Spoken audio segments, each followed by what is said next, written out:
guys, oh, namulaklak.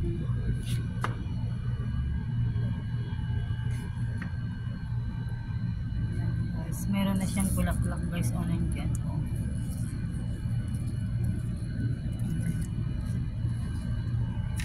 Yan ang kanyang bulaklak.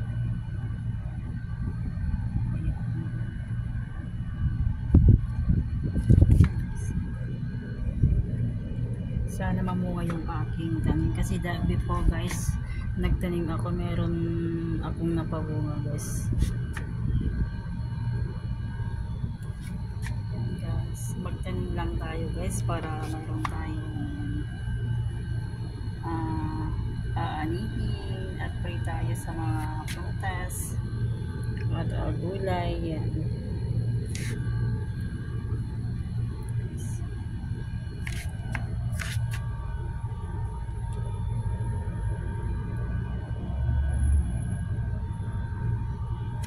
Sipag lang guys ng buhay ng isang OFW. Kahit malayo man tayo sa ating pamilya, at least masaya tayo para may bigay ang pangalaan sa Pilipinas. Thank you for watching. Please don't forget to click subscribe my YouTube channel, Kaliata and Love you all guys.